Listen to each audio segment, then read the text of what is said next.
Ladies and gentlemen, welcome back to the True Life Podcast. Hope everybody's having a beautiful day.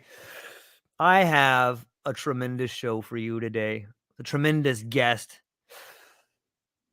I would like everyone listening right now to meet the unapologetic Gregory Frye, your frontline general in the battle for brand relevance. Armed with deep experience as a storyteller in branding and marketing, he's the strategist you want when conquering the digital frontier. This guy doesn't deal in illusions. He crafts real strategies that bring real results. What's in Gregory's arsenal, you ask? He's got content marketing, copywriting, brand storytelling, marketing, automation, and email strategy, all wrapped up in a straight shooting, no BS approach. They're not tricks. They're the building blocks of sustainable brand growth. But wait, there's more. As a board member of the Association of Cannabinoid Specialists, Gregory has taken his long involvement in cannabis to the next level. He's not just blowing smoke. He's helping shape the conversation and deepen the understanding of cannabinoids. If you're tired of marketing gurus who will peddle catchphrases and fluff, you found your antidote. Gregory Frye is the down-to-earth strategist who's been in the trenches, challenging the status quo every step of the way. He's not just another marketer. He's your unfair advantage in a crowded marketplace. So tune in and get ready to challenge everything you thought you knew about branding and marketing. Gregory Frye, thank you so much for being here today. How are you, my friend? Hey, George. Great. Thank you for having me. The pleasure's all mine. Before we got started, you and I were sharing a little bit about our love of language and the world we're living in. And I kind of got one I want to open with here, just kind of set the tone a little bit. How does language shape our perception of reality? And how, in turn, does this influence the strategies we employ in our lives? Wow. What an interesting question. Wow. I'm coming out hard.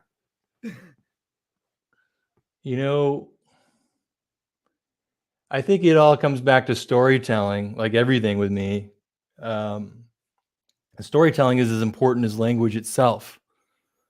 Storytelling is how we make sense of the world around us. It's how we choose what to say yes to, what to say no to. And I think they should teach it in schools, frankly. And it's amazing how, we're talking about branding and marketing here. There's some excellent storytellers in the space, depending on which industry you're looking in. But it boggles my mind of how many marketers are in this space who, and frankly, it's not just marketers. You could apply this to any aspect of business. People who take storytelling for granted, just like that's akin to taking communication for granted, taking language for granted. Imagine trying to run your business without communication.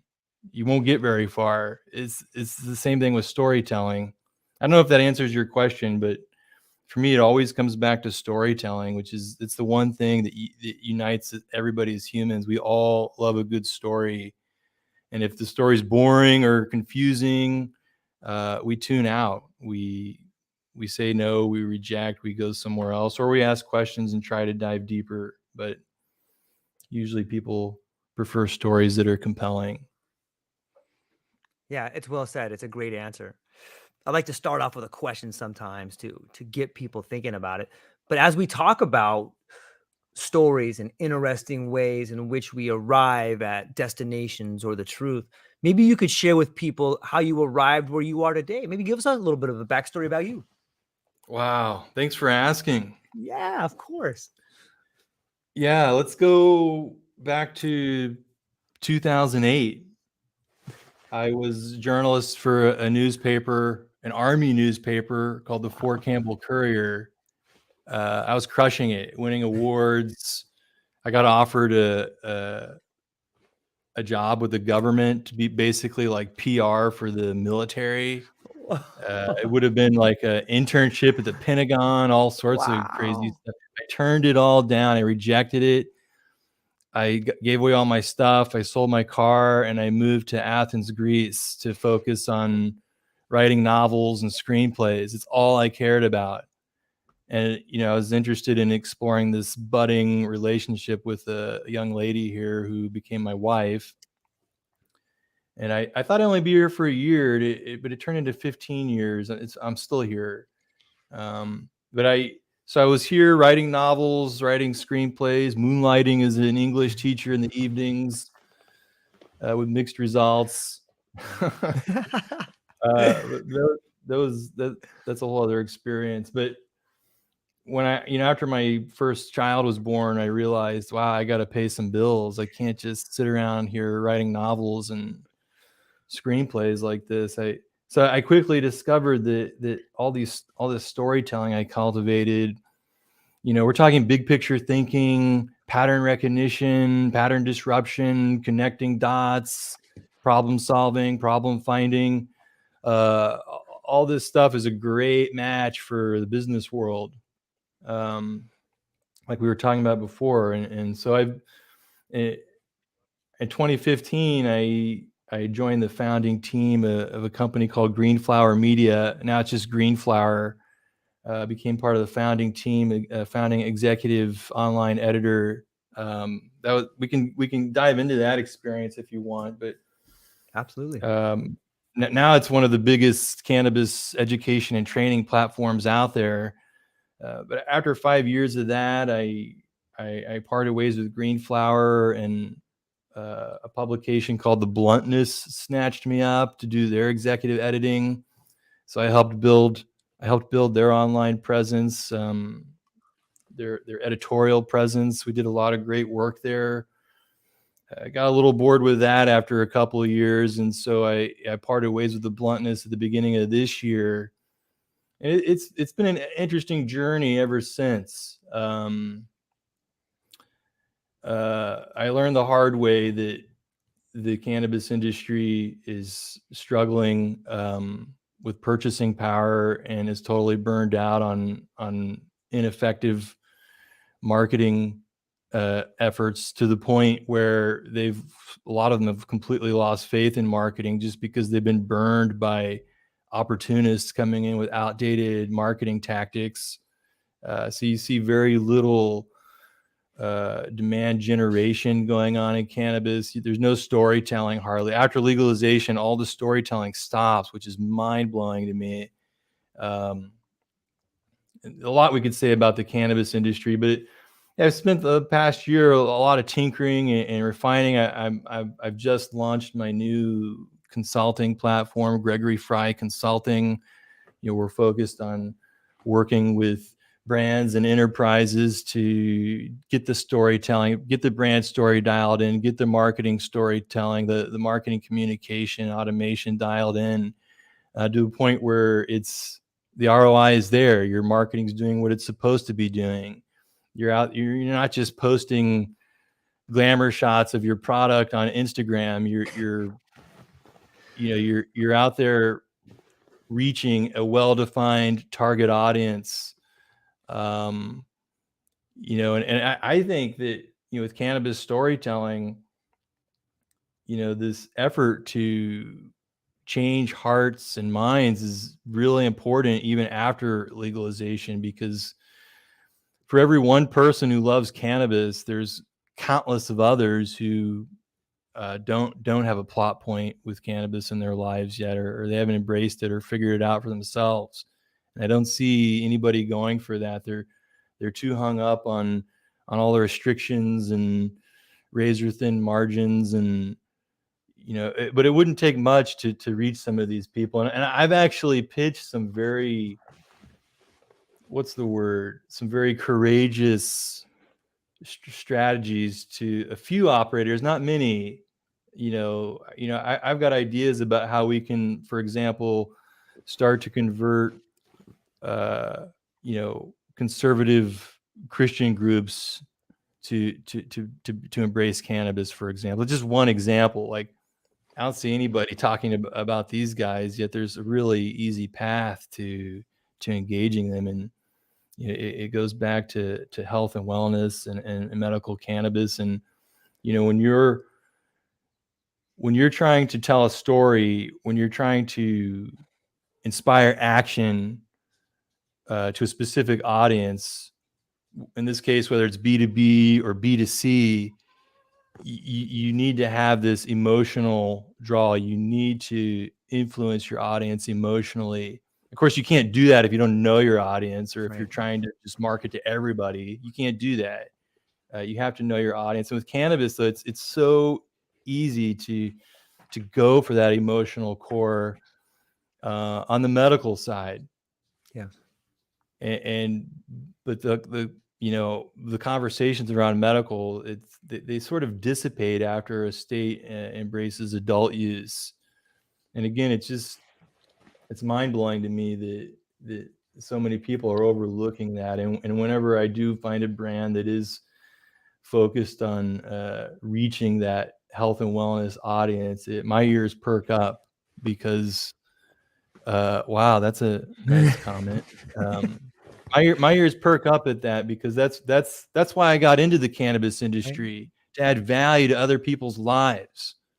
I'm not here to get rich. I'm here because I believe that everybody deserves safe access to this plant, and everybody deserves guidance. And I believe there's a cannabis product for everybody, whether it's a topical or putting like THCA on your salad. If I'm running marketing ops for like a retailer or a brand, my job's not done until we've converted everybody in the county to some kind of cannabis product, because there's really easy ways to you have your primary target audience and you have secondary target audiences. There's very simple frameworks we've developed where it's easy to experiment with these secondary target audiences to see what happens, and decide whether you want to double down there or further experiment or try a different secondary target audience. And I'm rambling now, but you got me excited about all this, George. Well, right back at you. I think it's an incredible, on some level, I think the story is changing in the lives that we live, and if you look at the way in which, we'll take cannabis, for example, the story used to be about the name of the plant, the White Widow or the Maui Wowie. There was this incredible story, and you had characters like Cheech and Chong. And, this was this story that fed the people's imagination of what is possible. And as we've grown up with our relationship, and I think this transfers to other things as well, is that, hey, now all of a sudden I can turn this label and there's what the terps are. And there's these different parameters in which we are measuring the success, or we're changing the imagination of it. So the story is maturing. And that may mean that the way in which we have monetized it has to change as well. Because, like, you're right, the legacy marketing, the legacy marketing, it seems to me, has decided that the only way we can do it is through the medical container, and then that maybe that's where the grants are, maybe that's where the heartstrings are, but it's such a narrow part of the story. I'm not saying it's not a good part of the story. Clearly there's some really compelling stories there, but it's like a snapshot. When you start talking about salad dressing, or when I think of Christians, I think of the burning bush. Like, whoa, there you go. How about the story in the Bible? Like, that's already right over there for somebody, But yeah, is there something that's happening in the world where we're moving on to a new part of the story? Is this a bigger part of the picture? Maybe you can run with that for a moment. Well, I think my sense is, I've been talking to a lot of cannabis founders lately. I've been talking to people on the finance side of things. My sense is that people are starting to realize they need to go deep, not wide. There's this tendency for investors to come in and push for that top line revenue immediately, right, which I think is part of the reason why we see so many brands out there just targeting everybody that smokes weed, and they think the product will sell itself. And I think there's other nuances to that. But, when you don't give these operators time and support to help them fully optimize their business model before going after the top line revenue, It's a very shallow approach. And the Scott Jennings out in California, he's got a really interesting setup. He spent a few years optimizing his business, but it's people like him who are well positioned to create long-term success because, man, I'm losing my train of thought. Scott Jennings optimizing top line revenue. Some of the marketers coming in today are not really allowing for that. Yes, I think that the investors, they're setting up these operators for failure by not better understanding the market and some of these harder to reach opportunities. Yes, it's hard. It can seem harder to reach, like a target demographic, like we said before, like conservative Christians, for example. Which, by the way, country music has way more drug references in it than any other genre of music. I don't think people realize that, but it's a total side note. So I think people are starting to realize now that's a mistake, and they realize they need to go deeper. They're realizing they need a well-defined target audience, and at the same time, they've got all these restrictions and hurdles. They've got tight margins because of it, an industry that's frankly over-regulated in a lot of ways.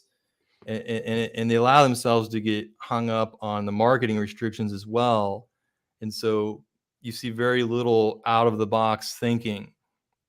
And that's what we need when you have restrictions like that. And there's a lot of different directions we can take that. Just the whole storytelling piece is like it's very dynamic, and it can spin off into all sorts of ways. Yeah, I agree. When you reference out of the box thinking, you in our conversation so far and reading some of your posts and getting to hear some of your backstory, it seems that you have a history of out of the box thinking. Like, where did that come from? Is that something, did you grow up in a unique way? Did you see things differently, or did you have a mean big sister, or, like, what was it that kind of got you to see the world a little bit different than other people? Well, thanks for asking about that. I've definitely have had a peculiar trajectory, having left the States 15 years ago. When you assimilate yourself into another country, it's almost like you develop two brains. It's extremely powerful experience, and it gives you a lot of objective insights on culture and humanity, and at the same time, I'm an artist. I've always looked at the world differently, and I had a hard time in high school because of that. But the more I learned how to be myself and go forth and with confidence and courage, and I was talking to a friend, Brad Bogus, who in New York. We were in New York for MJ Unpacked, and we had a really nice stroll in Central Park. We stopped and talked, and he was talking about the same thing, how he realized he was trying to do what everybody else was doing, and it wasn't working for him. So he embraced who he was, and and that's when things started to work out. And he's a big punk rock fan, and I don't listen to punk, but I appreciate like sort of the punk rock values, and I've come to embrace that as well. Keeping these sort of punk rock values in your heart, which is a story in of itself, of course.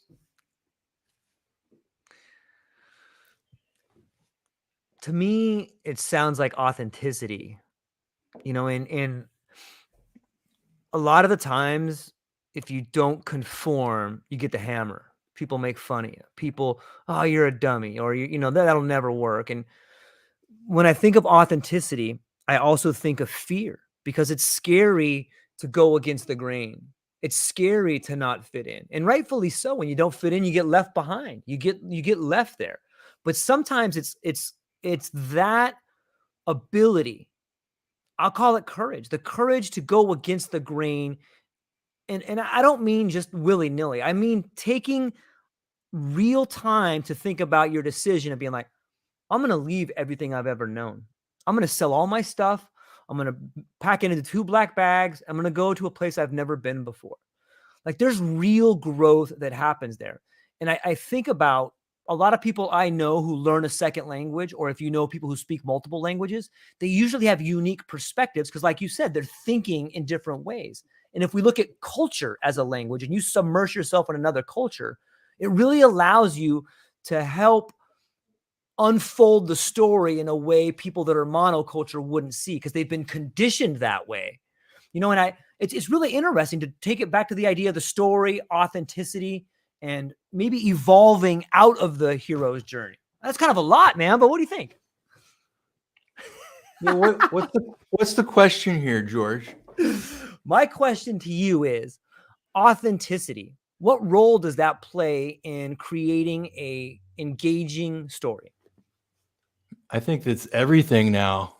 I know it's everything now. Like look at LinkedIn, for example. Okay. I spend a fair amount of time on LinkedIn because, well, I think it's my favorite social media platform, and that's where most of the cannabis industry is gravitated towards. But now, like over the past couple of years, and other people have been talking about this. I was just commenting on it today, how like LinkedIn has become this barrage of posts where people are trying to grow their audience. So they're doing what's worked for others, what they've learned from others. And you've got people just trying to play expert and just dropping, trying to sound smart, trying to add value, but either it's like I'm not sure I care about this, or I don't understand what they're saying, but it's just a barrage of people playing expert, and maybe they're, in some cases their intention is authentic, but when I think about authenticity, I think about sitting back and looking at what's going on LinkedIn. This is just an example. Yeah. And okay, everybody's zigging. How can I zag? What can I get in and do on LinkedIn that will be authentic for me and help me achieve whatever goals I'm going for? And whether that's just showing up with a story instead of some, random advice that nobody asked for, or engaging with people in the comments section. I don't know where I'm going with it. Maybe I think there's better examples we could get into, but authenticity, I think, is, you want to apply this to branding. I think it's impossible for a brand to really be authentic if they don't know what they're really about or who their audience is.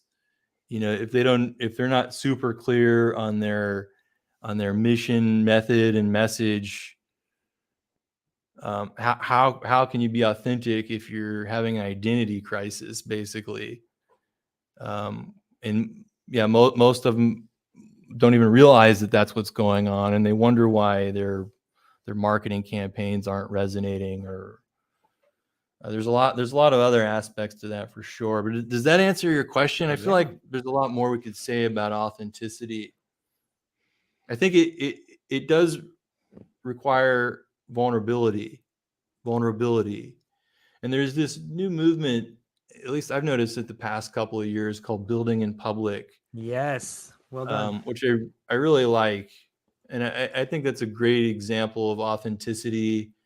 And you want your storytelling to be transparent to a degree. And I think that, the idea of building in public has all sorts of merits that we could potentially unpack. Again, it's just another example, but you can't be authentic if you don't know who you are. And if you don't know who you are, then you got to be transparent about that. And it's the only way to figure it out.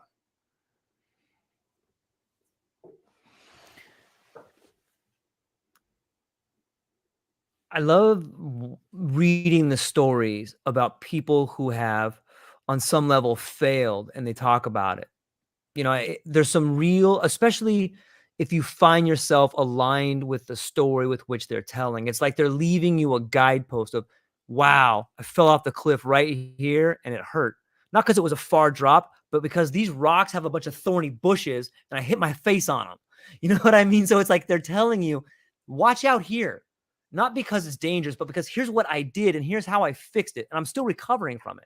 And I think that speaks to the vulnerability, that just a few years ago, it seemed that it was taboo to talk about your failures. It was taboo to be like, let people know that you were not Superman, and I think it speaks volumes of building online and how people can identify with those stories. What are some other things about building online that are unique and that you gravitate towards, that you enjoy looking at when you see people doing it? Yeah, that's another great question. Thank you. Authenticity, like we talked about, is huge, and of course, storytelling, and like we've also talked about, knowing your audience. That's, I think those are the biggest things, like knowing your brand, knowing your audience, having the storytelling dialed in, and being able to reach people across all mediums. Like if you're just doing pictures or on Instagram, or you're just doing video or just blog posts, or that's a shame, because people have different content consumption preferences. So like we're doing a podcast right now, which you repurpose as audio and video.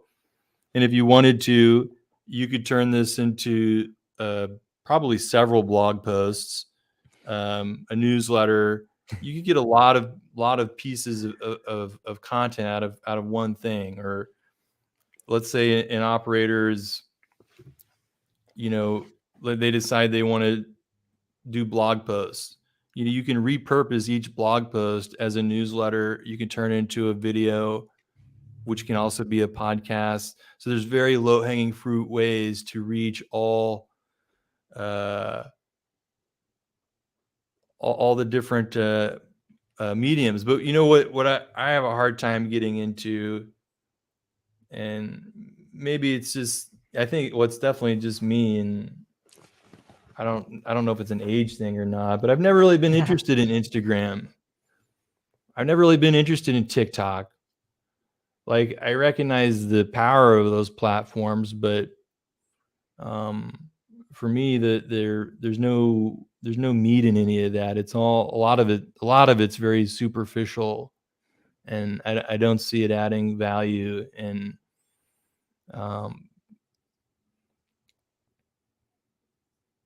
yeah, I'm kind of going off the rails. I need to have a dose of Sula here. Yeah, it's beautiful. I couldn't agree more. And I think it speaks to the idea of the fragmentation of the story. I found in my life, and I think that this happens on LinkedIn and other socials, is that it gives you like a reader perspective, like a third person point of view. Like when you can look at your work and see yourself as the main character in that work, that opens up other avenues to be like, well, what do I want this character to do? And that's easier than sitting back in my chair and be like, what the hell am I doing wrong? Like those are two different questions. What do I want my character to be? And where do I want him to end up? I think that helps people come to the answer of, who am I? Well, maybe you're the character, maybe you're Don Quixote and you're hanging out with Rosinante over here. Maybe you're putting the toilet bowl on your head right about now. And like, okay, that's funny. And maybe you can equate that to a mistake that you've made. But what do you think about the platforms being a way for us to see ourselves as a third person? And it could be an individual or a brand. You mentioned the hero's journey earlier. I'm really big on that. I think if you're marketing a brand or trying to get any message across to whether it's B2B or B2C, your target audience always needs to be the hero of every message. You need to position your target audience as a hero and your brand or service as the guide, because like you said, they've got to be able to see themselves in that story, in that message, however short or long it is. What's the number one thing most people are concerned about? Themselves. I mean, that's probably the primary interest of every human. Nothing's more interesting to you than you yourself. So when you see a message that feels like it was made exactly for you, in fact, that's how I got into cannabis. I'll tell you in a second after I drink some water. Absolutely.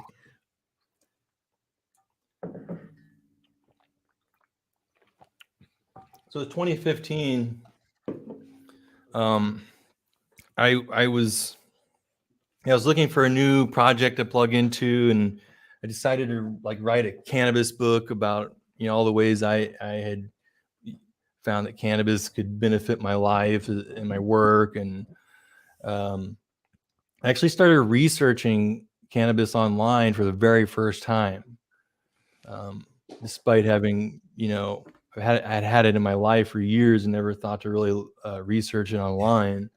And I came across a video series called Coming Out Green.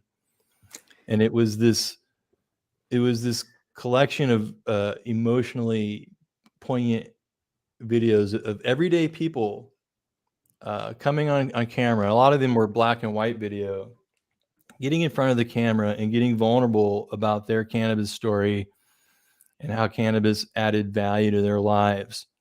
And the project moved me so much because I saw myself in all of those people. And I made my wife watch all the videos with me. I was writing for Vice at the time, so I go and I interviewed the founder of this company, which was Max Simon. It was Green Flower Media, and we hit it off, and I joined the team. But it just blows my mind that we don't see more of that, because there are a lot of people have a lot of different types of relationships with cannabis. There's a lot of different interest points that you could tap into as a brand and the hero's journey. But health and wellness is the biggest. This is the area where people have the most almost everybody has their own health and wellness concerns, whether it's optimizing their health or dealing with an issue. If you can get cannabis on their radar in a way that's relevant to them and leads them to an opportunity to try this out, you're gonna. And it doesn't all have to happen online. In fact, I think there's a great point about, especially these people who aren't into cannabis yet. It's going to take a very powerful storytelling in general to convert these people into figuring out a cannabis product for them, and guidance, of course. But so it could be something like Coming Out Green, but we can't underestimate the power of in-person storytelling, finding ways to engage with the community and getting these stories out there. I mean, I'll stop there. I have a tendency to just talk until my brain seizes up. So let me throw it back to you, George. It's fascinating, and it's what I love learning that. I think that when people begin getting into their ideas, that it's contagious. And so if you feel like you're talking, man, just keep rolling with it, because it's fascinating, and I want to encourage it. Another thing that I think about too in the world of storytelling that we see kind of evolving right now, and you touch on it a little bit with Instagram and TikTok, is the power of the image. We have these AI models now where you could text to image, and a lot of the times on TikTok, sometimes it will just be a few words and an image, or it'll be an image and the person talks and the image of the word comes up. Like that seems to be a new modality to me. And maybe you could talk about the relationship between language and images in branding. Yeah, that's a really great question. And I come from an editorial background, so whenever I get to work with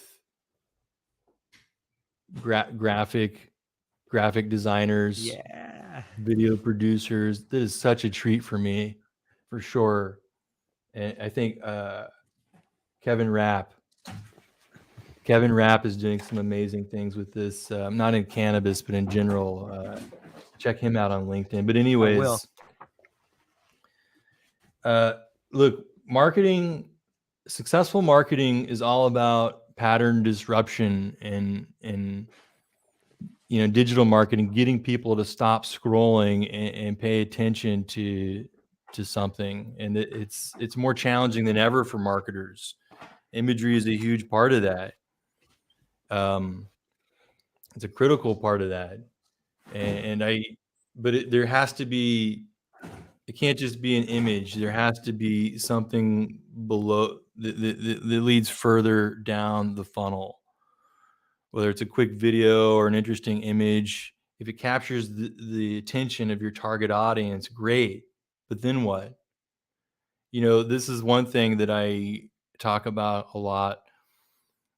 This top of funnel content, I think, with Instagram and with things like Instagram and TikTok, it really needs to be more about reminding your fans that you're around and just staying on their radar. Those platforms aren't going to do much in terms of lead generation or demand generation. Okay, and wherever you're grabbing people with your imagery, you've got to lead people into some sort of story-driven funnel, something that nurtures them along the customer awareness levels into the desired action. Images alone won't cut it. I mean, what's happening after that image? That's the first place my mind goes to. But imagery, if you're publishing videos on YouTube and your thumbnail sucks, people probably aren't going to click on it. That thumbnail is really important, just like the title beneath the thumbnail is equally as important. Oh, Stephanie's watching. Hey, Stephanie. In some ways, I see this as the evolution of language, because you're right. It used to be it used to be sex sells. You could have the pretty smile and people are there all day. On some levels, there's these underlying phenomenon still work on the human psyche, but I think it's evolving. Like now you need to have the language, the story, and the imagery. Like people are expecting more from the story, and it seems like an evolution of language in some ways. Like, you can really tell a deeper story with more modalities. If you have a brilliant thumbnail, you have a great conversation, and you have a good title. It's like you have the Triton right there. You know what I mean? And could this be that? Okay, here's a theory that I had. It's that words are but a fragment of language. And it seems to me for the last 100 years, we've been using language. But now all of a sudden, we're given a new part of language. It's like we've had all these consonants. Now we're given vowels. Now we can start putting real words together that are more meaningful. And when you stack language with language with imagery, now I can really begin to communicate meaning to you. And maybe that's why marketing is stuck right now, because there's only a few people like you that are beginning to understand, hey, there's so much here. There's so much more happening. Like it's almost like we're beginning to practice a new language with these different modalities. Is that too far out there? I think it's an interesting point, and I think it requires more creativity and Yeah. better storytelling than ever in order to kind of bring all this together into some form of alchemy. Yeah. And for me, it obviously it's really helpful if you make sure you have all your foundational stuff dialed in on the marketing and branding level. Like we said, your mission, your method, and your message. You have a well-defined target audience, and only then can you start to take it to the level that we're talking about. Yeah. And then, this is something else that Kevin Rapp talks about, which I love. He talks about the importance of creating content systems, which is basically like you instead of reinventing the wheel every time you want to publish a piece of content or launch a campaign or whatever, getting a system together where you're capturing all this content in a specific way, and you're creating a pool or a well to draw from, whether it's content you can repurpose or like a ton of different video segments that you can play around with. Creating content systems instead of trying to start from scratch every time is crucial, because another part about this is it's this demand on content quality is more important than ever. The quality storytelling, quality visuals, it can take a lot of energy and resources to keep generating this content. So if you have systems in place that help you maintain quality and volume, you're able to obviously take your resources a lot further, which you need to, because a lot of this is also about experimenting and A/B test and understanding what works best. Experimenting is a huge part of that, and being able to go back and look at the metrics, of course, and understanding what they're telling you and where you need to either reiterate or double down. Apparently, a lot of marketers struggle with that too, which I found surprising when I discovered that. But that's another form of storytelling, is the metrics and the data. Do you think that there's a generational shift happening?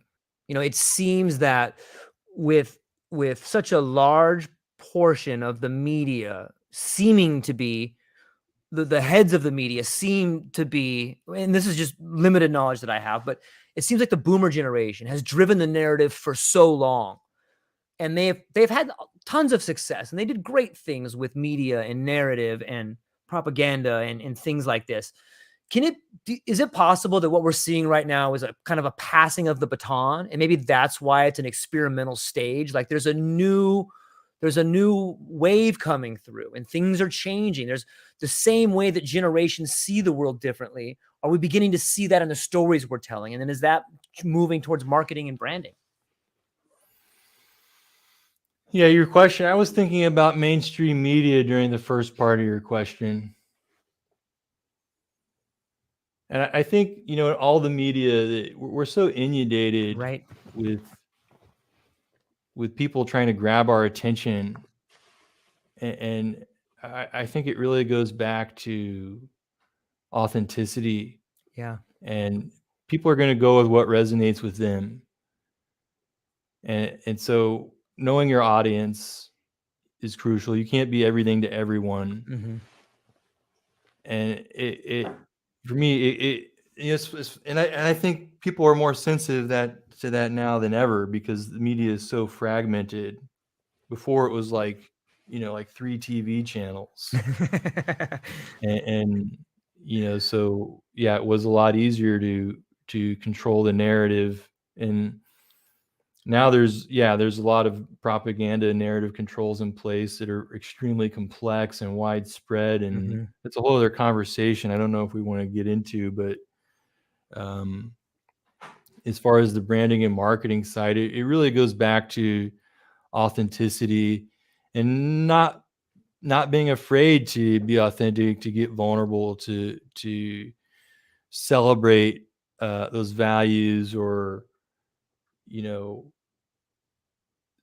if you're developing a personal brand, don't be afraid to call things out or ask questions or get curious, or yeah, a lot of different ways we could take that. But let me throw it back to you, George. Yeah.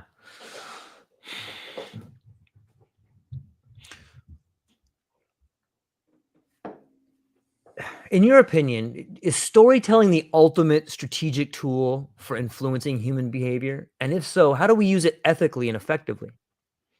It is the ultimate tool. Because you can't persuade without it. And it's not, even if you're giving out free samples of like a food item in the supermarket, you're trying to trigger that very human element of how do you Reciprocity? Yeah. I'm not even going to try to say it right now. It's 9 p.m. where I'm at almost. But anyways, and the usually what happens is, even if the person doesn't like the sample, they're a lot more likely to buy it anyways, just because they feel like returning a favor. This was a gift of some kind. But even that's a form of storytelling. It's not, you're not engaging in a story as we normally think of it, but there's a very real story going on in the consumer's mind. And I forgot your question. We were just talking about storytelling being the ultimate strategic tool. Yes. Name a okay, let's look at this is good. You remember Sanjay Gupta's CNN documentary Weeds, and he did this documentary on the late Charlotte Figi, and all of a sudden not everybody, but there was this huge firestorm about CBD. They saw how this family was using it to ease this child's seizures. A lot of buzz around CBD came up, and this created a fire under the policymakers to do something about it. The same thing happened with Alfie Dingley in the UK. The message got out, the story got out about how cannabis had really made an impact on this boy's life and his family. Of course, lawmakers kind of made a mess of things after, but that grassroots level storytelling, this is just an example, is how you can achieve real policy change. Getting the voters excited about an issue, having them press their politicians, their local elected officials. That's all storytelling. I'm getting a little tired because of the time here, so I feel like I'm starting to lose my train of thought more and more, but I want to keep talking, George. So you're crushing it, man. This is all, you're being way too hard on yourself. It's fascinating, and you have a really unique view, and that's why I'm loving the stories that we're talking about. And I feel that human behavior and stories and experience they're all fascinating. They've been with us for so long. When I think about the way in which we used to disseminate information, it used to be all verbal. Like when you look back to the ancient Homeric verses, it would be a guy would come and tell a story, and then that gave people a way to imagine the story in their own mind and kind of create it in their own way. I'm wondering, in your opinion, how does the digital age, with its rapid dissemination of information and stories, impact the way we construct meaning? Like it seems, you know what I mean by that? Let me try to make it a little bit better of a question. It seems that we've gone from storytelling, the spoken word, into a more robust, direct way, like media. Maybe the imagery no longer allows for the interpretation of the story. Like imagery is so good now, and we've already spoken about how Instagram can use words and imagery to put the idea right in your head. Do you think that that's a different way of thinking than the older way of storytelling, where I would interpret the story like through verbal communication? You know what I see happening, this isn't happening to everybody, but we mentioned how fragmented the media landscape is now, and what I see happening is, and I think the AI powered algorithms of these platforms are driving a lot of this, where people get sucked deeper and deeper into specific narratives that they subscribe to, they identify with, and it goes so deep to the point where they can't accept any other possible narrative. Their thinking patterns become very rigid and very sensitive, and which is extremely binary thinking, when they think their way is correct and everything else is wrong. And I think that's less to do with the visuals, although they're a part of that, but more, like I said, more to do with these algorithms that are just consistently reinforcing and churning up more and more of the same stuff in your feed based on what you're already doing. And so that's, a lot of people got really excited about AI when ChatGPT first made its splash, and they didn't fully appreciate that AI has already been influencing our lives daily for a few years now, whether it's through Google search results, or, like we said, the algorithms on these social media platforms. That's AI at work there. And so I think that's the bigger storytelling question now.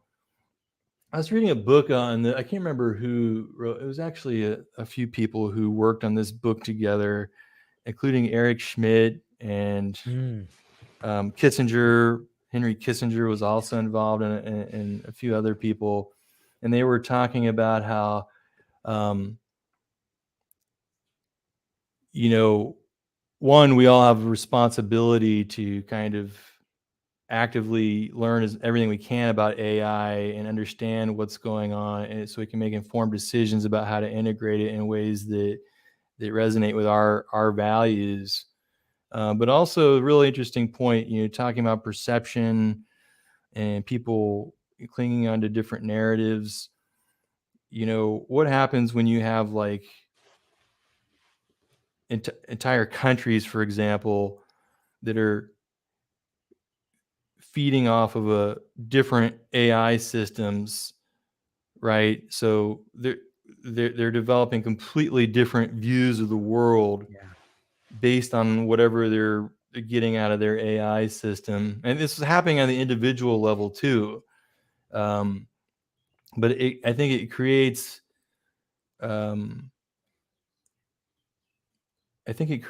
really important rifts in society and civilization that we have to be sensitive to, and we have to figure out ways to bridge somehow. Because there's all sorts of different ways that it could manifest itself. Whether we're talking about somebody who goes on their own rabbit hole with ChatGPT, focused on a specific direction with their business or their mission or whatever, based on however they've been training their own ChatGPT experience, versus, like we said, like entire countries and how they're interacting and understanding reality compared to other countries. And of course, there are obviously already big sort of mismatches in perception, which is why we have so much conflict. the storytelling just keeps coming back to me is, it can be something that divides people or something that unites people, depending on how you use it. It's such a powerful tool. I have my friend Andreas says that storytelling ought to be taught in schools, which I agree with, but I'm also a bit reluctant because I know how powerful it is. When I went to a Jesuit school in Kansas City called Rockhurst, and the education is so powerful that they required us to take ethics classes, so we didn't use the education for evil. And I think that's, storytelling's right up there. If you know your storytelling, and this is the crazy thing about how, universities, the education system in general is starting to cut back on the humanities, and that's also mind-boggling, because what's that going to do to somebody's ability to not only engage in storytelling, but scrutinize storytelling, and being able to scrutinize storytelling and understand if somebody's trying to manipulate you in a negative way or not is, that's an important conversation for sure. Yeah, I couldn't agree more. In some ways you could argue that the storytelling that takes place in a lot of schools is the history they teach.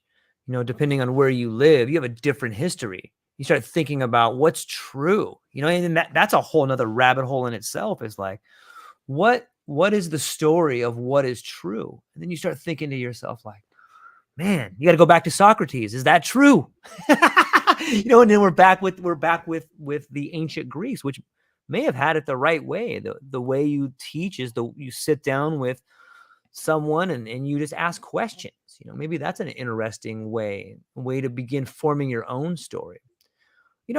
Here's an interesting one I've been thinking about. I've been working a lot with psychedelics lately, and it seems to me that cannabis shares this same attribute, and it's that it really allows for another perspective. And have you seen that as a selling point or a narrative in the world of cannabis, is the fact that it allows you to see things different? Might that be something worth research? Yeah, I think that's an important question, important factor for psychedelics and cannabis. And we can talk about psychedelics too, Okay. but my friend Sebastian Marincolo, based in Berlin, is a consciousness researcher, and in a way a cannabis philosopher. That he's come up with, at first it was 10, but now it's like 15 distinct cognitive effects of cannabis. 15 different cognitive effects. Everything from like mind racing, episodic memory recall, which Carl Sagan wrote about as Mr. X. I got some Carl Sagan stories. Nice. To dang it, hyper focus. There's 15. I could look them up if we wanted to dive deeper into those sometime. But the point is that it takes a lot of experience to be able to consciously, to understand those 15 different effects, and to be able to consciously tap into those and know how to get there. But before that, comes desire and understanding the importance of being able to gain perspective from these altered states. There's a lot of stigma around this, and I think that that's a really interesting storytelling challenge for cannabis and psychedelics. The psychedelic side, I was talking to Dr. Sunil Agarwal about. He's the one that was part of this lawsuit. He's a physician out of, I think he's based in Washington State. He was part of this lawsuit against the DEA for not letting him try psilocybin with his terminal patients. Washington State has a right to try law. If you're a terminal patient, you're allowed to try any drug you want. If you're, I don't know all the nuances of that law, but they tested it with the DEA. The DEA rejected them. And so there's this lawsuit going on. But Dr. Agarwal, I have a lot of respect for him. He was talking about how this vision of like, imagine being able to, like, no matter what religion you're whether you're Baptist or Catholic or whatever, being able to go to your priest and for a guided psychedelic experience. Like, as someone who's experienced psychedelics myself, who's also spiritual, I think that stuff like whether it's a priest or a therapist or whatever, I think this is critical for the healing of the world, because it's the only way. We're talking about these rigid mindsets. We've got to get out of that type of thinking. The world needs open-minded thinking. It needs curiosity, compassion more than ever. And for me personally, cannabis definitely has helped me with that as a professional in many ways, and as a human being. Creativity, problem solving, just being able to step back and get perspective on things. And of course, you don't get that if you're using cannabis constantly. If you're just dosing throughout the day and you're totally stoned out of your gourd, you don't have that element of contrast. And there's also a point of diminishing returns when somebody's taking too much of anything.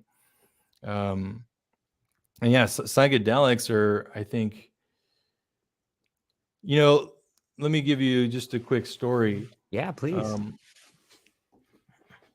I was in Greece for my first 3 years here. I couldn't really find any good cannabis, and it was really hard. I finally found some through somebody who became a dear mentor of mine. Was an artist, had a very interesting career on Madison Avenue and all that. But so I go to his studio for the first time. We have a smoke, and my mind is just full of ideas, and I love that mind racing. But the first, epiphany I had, that was like, holy smokes, I've been drinking too much lately. I need to cut that back. Like, I don't think I would have had that revelation if it weren't for cannabis. There's been a lot of times where cannabis has given me epiphanies that have changed my life forever, that I've acted on. And I think my challenge as a creative is wanting to experience that sort of state of epiphany and creative ecstasy all the time. Yeah. Which it's not sustainable. Probably not from lack of trying. Madmen, you got to. Yeah, I agree. It's nice you can go to the mountaintop, but you can't stay there. And it's important to remember, like, you're up here to get a view where you were at, where you're going, but eventually you got to go back down and start hiking again. But it's sure nice to be up there, man. It's like, oh, okay, I get it now. That's what I'm doing it for. Okay. In your consulting, you talk about magnetizing messaging. Maybe you could break that down for us. What does that mean? Yeah, exactly what we've been talking about, George. Like, understanding your mission, your method, and your message, and getting the right message to the right audience.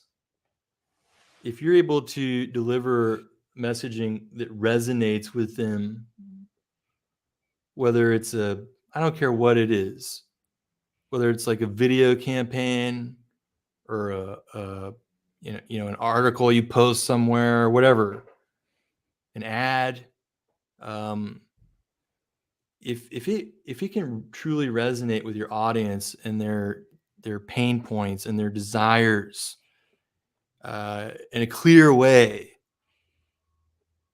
it's going to act like a magnet. It's going to gravitate this target audience towards you. That's why the target audience needs to be very well defined. Okay, only then can you speak a language that makes sense for this specific audience. You don't want to go too general, which is hard. I struggle with that myself, and marketing my consulting, because I love to play in all sorts of areas.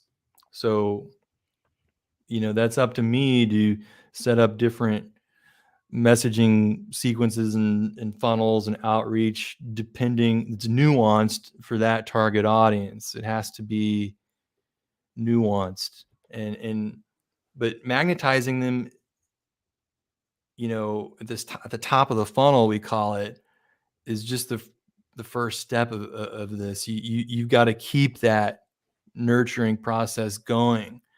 Like, let's say you do a Facebook ad campaign or some kind of online ad campaign. The tendency is to funnel traffic from this ad straight to your offering, which you can do that, but is that how you would try to sell someone at a party? Like, you show up to the party and you're like, hey, check out this cool message. Oh, and you want to buy this thing? You've got to have, I advise brands to take that online ad campaign and advertise something that's free, where you can collect their email. And by the way, your email list is the most powerful marketing asset that you can cultivate. Extremely valuable for any business. Anything you're doing in social media, it's all rented space.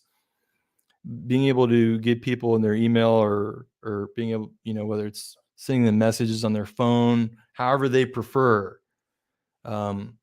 You've got to have these nurturing sequence set up to keep that magnetized effect going.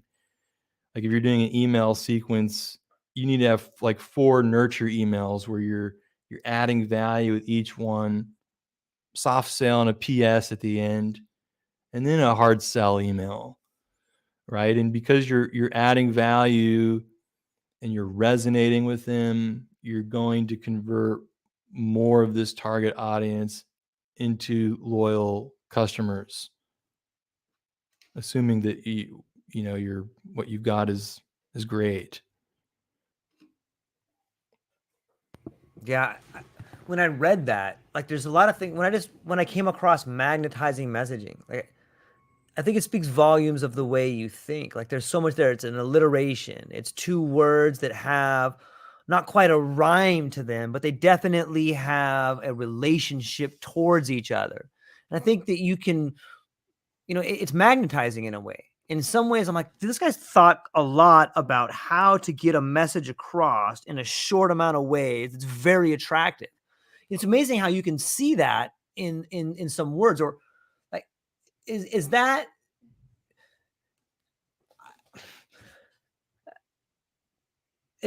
the same way in which you create larger campaigns? Do you put that same type of thought into them? Like, maybe you could talk a little bit more about your thought process there. Like, it's fascinating to me. Like, are you like, okay, I'm going to make it an alliteration and I'm going to choose these 2 words and I'm going to go to the dictionary to find this one that matches with that? Like, how do you find the harmony in the campaign? Like, is that something unique to you, or does that come from traveling, or what can you expand on that a little bit?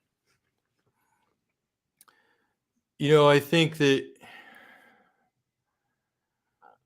working with language is important, and being able to play as a copywriter, word choice, and of course you can A/B test everything. But Greg Hahn of Mischief USA, who, by the way, is one of my favorite advertising agencies, he told me something I'll never forget. They do these. They win advertising agency of the year every year. They're shaking up corporate vibes. They're doing all sorts of cool stuff. And he said their process is simple. We think about what do we want to say, and two, how do we want to say it? And there's all sorts of ways you can play with copywriting now. I love playing with Chat GPT, Yeah. not as a copy and paste. Although I've got it to a point where I can get stuff out of there that I could easily copy and paste if I wanted to. But using Chat GPT has been great as a way to just start with some ideation and give me some things to start playing with versus working from a total blank canvas. Mm-hmm. Another part of word choice goes back to really knowing your audience well and being able to actually talk to your customers, talk to people, record the language they're using. Is that those language choices that's what's going to resonate with the people you're trying to reach. So incorporating that kind of input is crucial. It's crazy how many brands don't talk to their audience, which is huge marketing. I won't work on a marketing campaign if there's no clarity on audience. We need to go back to ground zero, get the foundational stuff in order. Like I keep saying, understanding your mission, your method, and your message. Only then can you start playing with language in a meaningful way.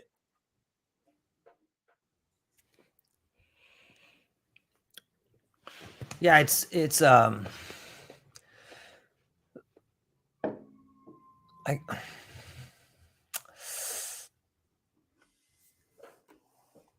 as a strategist who challenges the status quo, what advice would you give to businesses looking to challenge conventional marketing, wisdom, and stand out in their industry?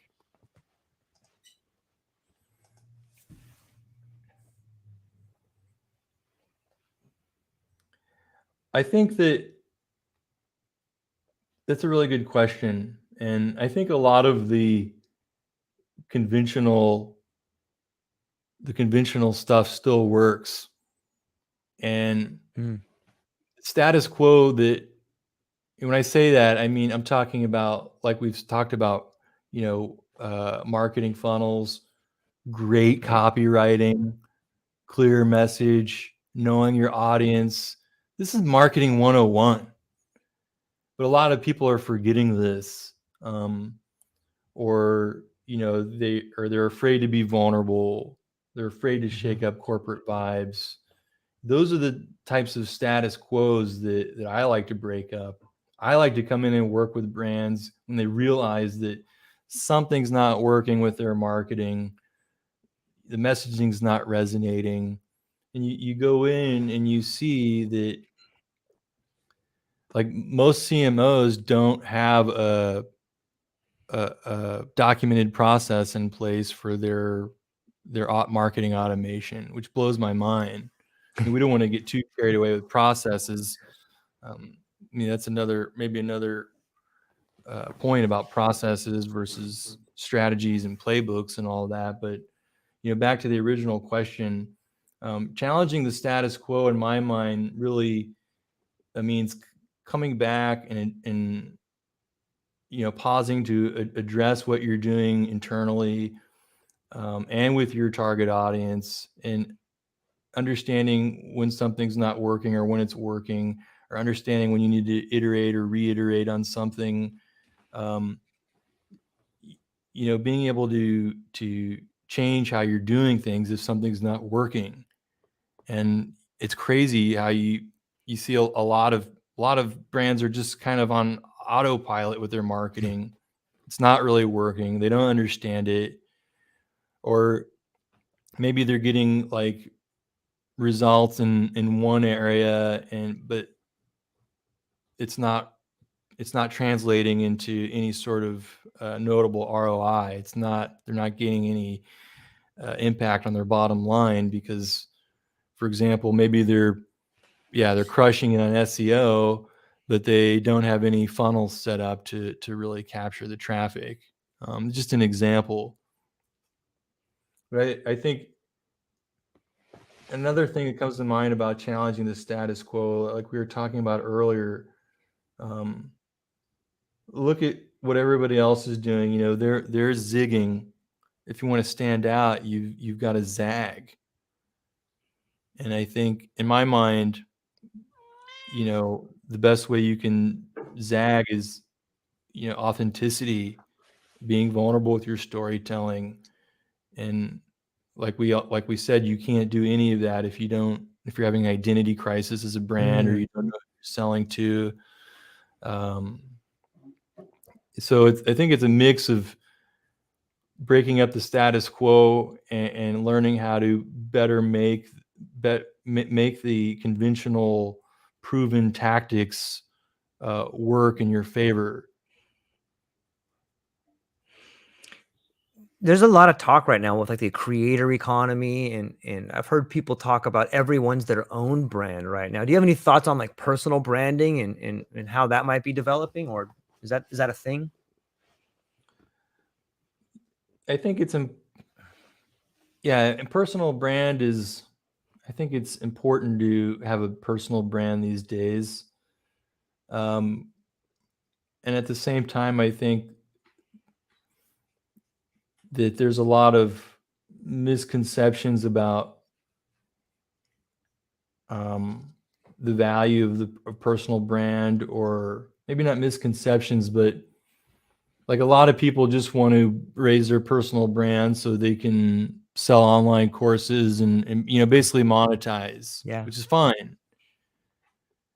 But you know, this goes back to another thing we were talking about earlier, like on LinkedIn, there's this sort of wave of people just trying to build their personal brand, and they're all just sort of playing expert, and it's like a deluge of mediocre storytelling, oftentimes by people who maybe they mean well. I've got a lot of interesting people in my feed, but there's a lot of stuff in there where you can see that I think Twitter's really bad about this. Everybody's just sort of mimicking what they learned from, you know, somebody who came before them and had a successful experience with personal branding and turned it into an online course, and that's become its own status quo. And I think it's important for people to really assess what a personal brand means to them and why they want to build a personal brand. I'll tell you, in my experience, I spent a lot of time sort of going in circles this past year trying to develop my consulting platform. I was calling it Story Gurus. And I had this epiphany a few weeks ago that Gregory Frye Consulting was a much better branding for this, because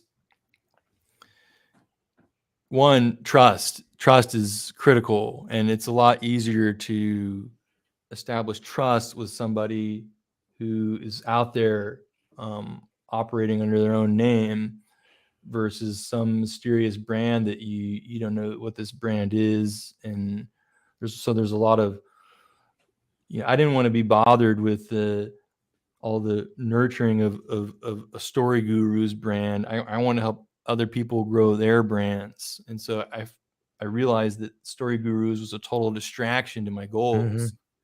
So Gregory Frye Consulting, it's become, and things have really changed since then. A lot more momentum, a lot more interesting projects in the pipeline now that I got this distraction out of the way. But there's all sorts of value a personal brand can add, if that's of interest to you. And I think that if you're going to grow a personal brand, it needs to be authentic. It needs to be what you're really about. It needs to be in line with your values. If you're just doing it to make money, I think people will see through that. and like any messaging really. And so I think that's a big part of the deluge. It's people that just they want to work for themselves and make money, and they're trying their best, but especially younger people doing this, I think that Gary Vaynerchuk really inspired a lot of people in this way.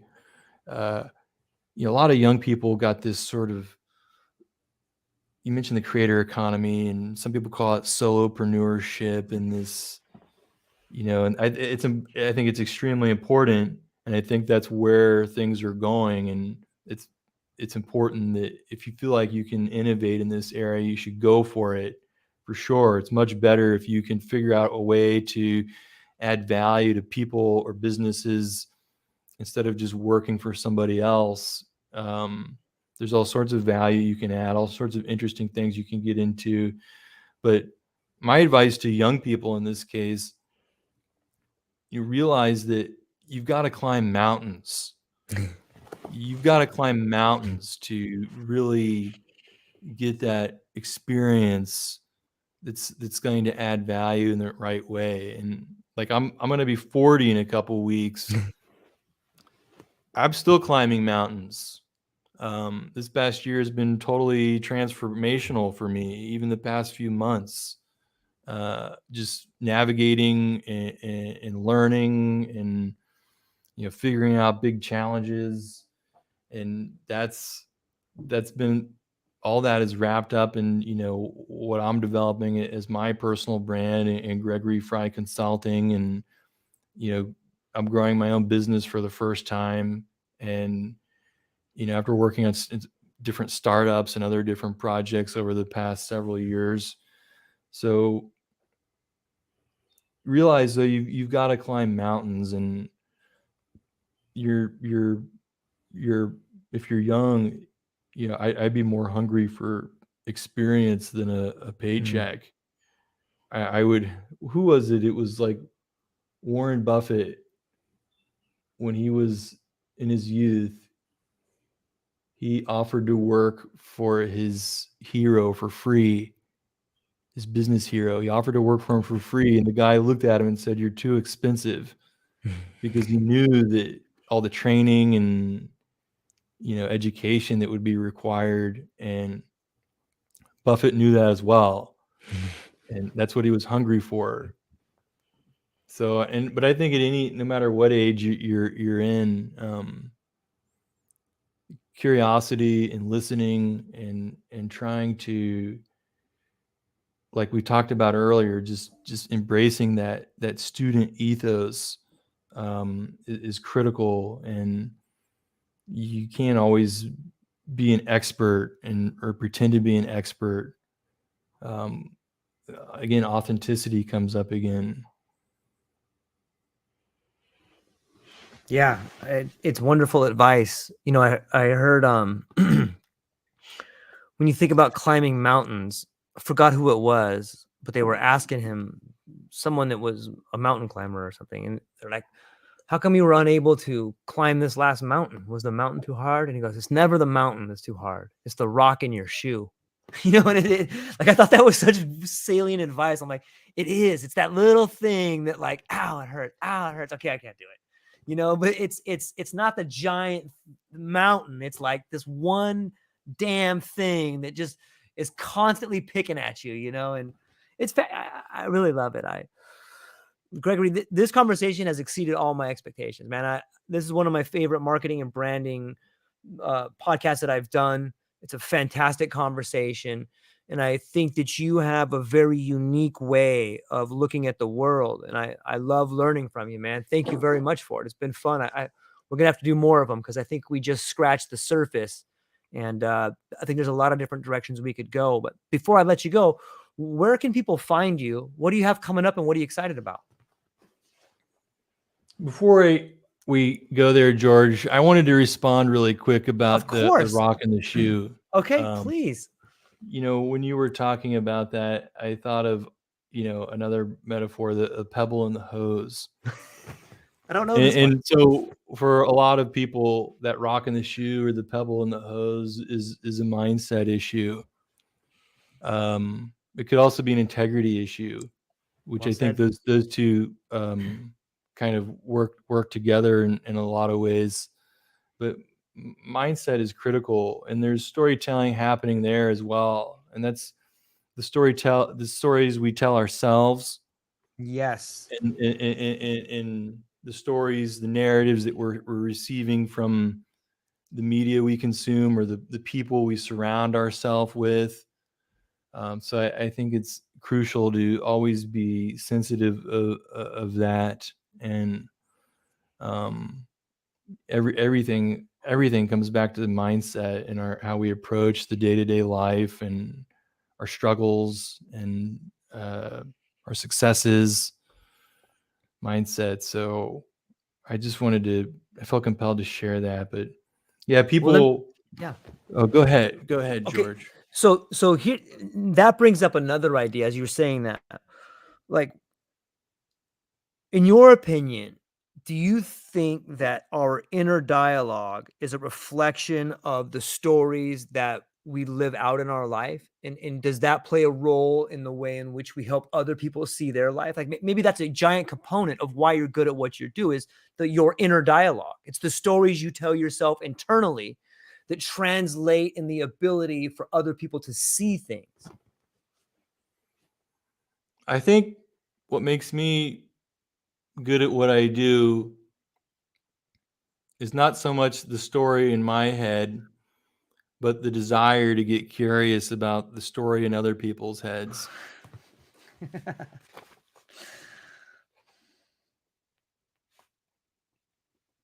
What can you talk about that a little bit? Like the desire to see the story in other people's head. Like what does that mean? Yeah. So like when I was a kid, like 6th grade, we moved to a small town in Kansas, and almost every day there was a couple blocks from me, there was an old woman who lived by herself, and she was always sitting out on her front porch. I'm 6th grade, I'm 12 years old. Every time I saw her sitting on her porch, I would stop, I would sit with her, and I would listen and get as many stories out of her as I could. Same thing when I'm around my grandparents.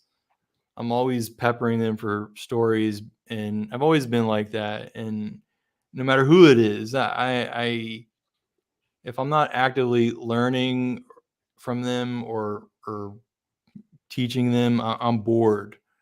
Um, it's this insatiable. Maybe I think it's part of my ADHD. This I'm always so curious about new things, and always it's easy for me to get super excited about learning new things. Like for me now, it's finance. I'm like diversifying into finance and getting ready to work with mergers and acquisitions advisors and work and serve them with storytelling, which is huge. But again, it's always getting curious about not the story in my head, but the story in their head, and how can I work my magic as a storyteller to create a compelling message that is engaging to whether it's to read or watch or whatever. Is a mergers and acquisition story like Jonah and the Whale, like a story of consumption, or is it a story of a romantic love affair coming together? Like 70 to 90% of mergers and acquisitions end in failure. That's because there's very little soft diligence that happens, and there's very little awareness around the storytelling that needs to happen at the cultural level. When you're essentially merging two company cultures together. Or what if you're trying to sell a company? Yeah, you could have your investment analyst put together all the numbers, and that's usually the way to do it. Pretty dry, but these are the numbers. This is what you need to know. They're crazy for thinking that's really going to move the needle compared to It does, but imagine the success rate if you could weave those numbers into a compelling story that catches the other person's attention. You know, as marketers, we have to pique people's curiosity.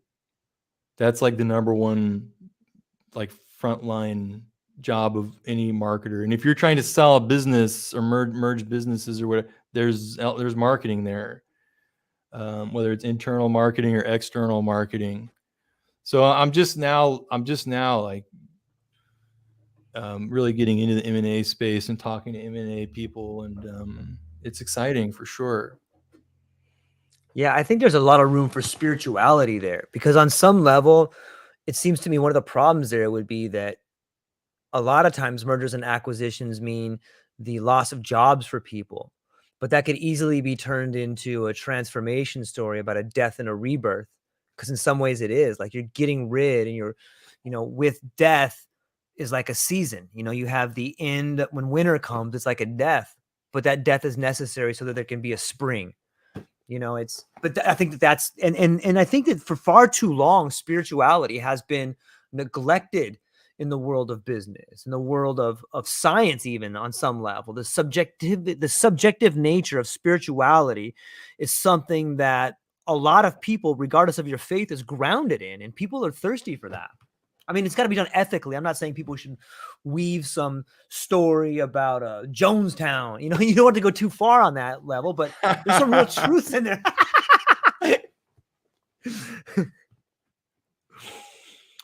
That's funny. You're not going to drink the company Kool-Aid? I was forced to drink it too many times. It's way too bitter. And I refused the last round, and I was excommunicated. So I refuse to put on the purple Nikes, man. I'm not wearing them. I'm not going to do it. That it's a really interesting point. And look, there's 4 elements of human health. It's physical, mental, spiritual, and social. And they all interconnect with each other. If one is compromised, it's going to affect the others. And yet, so this is really important for company cultures that want to support and their employees and their teams as much as possible, so they're all thriving. I mean, those are excellent company cultures to work in. Yeah. And that spirituality thing is interesting, because it's a very sensitive, nuanced topic that a lot of people feel very closed-minded about. Other people feel very open-minded about it.